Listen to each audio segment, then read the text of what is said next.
What's up guys, Nolan here, and today we're going to be breaking down both sides of the argument for VoIP and Escape from Tarkov. This is made for information purposes and to get people as best informed on the subject as they can before spewing out randomness about the subject on the internet. I'll be explaining my personal bias at the end of the video because it should not affect your own personal opinion on the subject.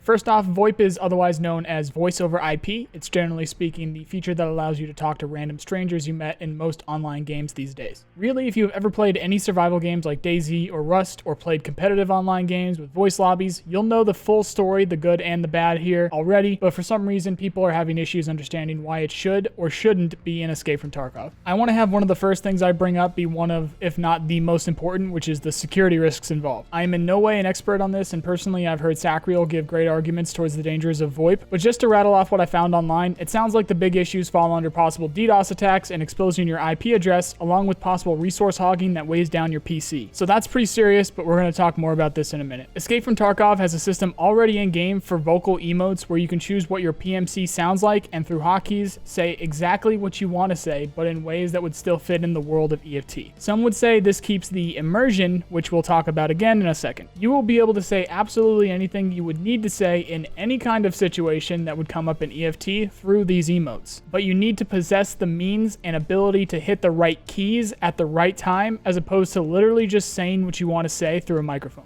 Many are going to say get good and just use your hotkeys, but I'd like to hear the arguments for ease of use and whether they think finding the right button combination to convey a message while getting shot at with a weapons case in your backpack is better than literally just saying what you want to say. Also, what if you make a mistake and say the wrong thing? The current system was designed by a team whose first language was not English to begin with, so of course building a system to speak it in segments through hotkeys wasn't going to be perfect. Last but not least, I can go whole days of play without hearing anybody use it at all, let alone correctly. Now let's talk about one of the big reasons, especially for Nikita, why VoIP is currently not and may never come into the game: immersion. Escape from Tarkov is in the middle of a global conflict in a gritty, violent, war-torn region of Russia. So let's use our imagination here and set the scene a bit. You just snuck up to a couple enemy PMCs looting a store on Interchange. You slowly move to get a better angle on that one that's moving, but before you pull the trigger, you see something out of the corner of your eye. It's a man with nothing but a hatchet and a Slenderman mask sprinting down the hall playing Russian hard bass music. The enemy team turns and starts to shoot at him, but he's too quick and actually gets up the hall towards you. You get a bit worried, so you decide to engage the enemy team since they are a bigger threat, and after a bit of a firefight, you eventually kill both. In the chaos, you lost where the Hatchet Man went. You look around for a bit, but then hear a distant yeet before an all too familiar clanking noise and a grenade rolls to your feet to send you back to your hideout. That would be a daily occurrence in Tarkov with VoIP. Not every detail, but still very possible, and I'm sure that that would happen somewhere every day. Here's the thing though, everything that I just described there already happens on a daily basis. The only difference here is that instead of Russian hard bass, the Hatchling is spamming the hotkey for Dicky Needles and Nice Work Bitch, and instead of the yeet, you can expect some combination, I'm sure, of a greeting and what's this, or what's that over there. Any security issues aside, and like I said, I'm not sure if it's fixable or not, I don't understand the issue. If the only argument is immersion, then I personally don't see the cons outweighing the pros, especially if there's a feature to turn it off. With VoIP, we'll be able to have vastly improved team communication and tracking while in raid, along with the ability to efficiently coordinate and communicate with anybody else in raid. This is, after all, a team-based, realistic shooter, so those seem pretty important to me. And if you guys don't know anything about the karma system that it looks like they're going to be adding to the game, I did make a video on this, and I cannot see that working without VoIP. I just can't. An idea that's floating around the community and gotten some traction is the use of radios and their frequencies to enable VoIP.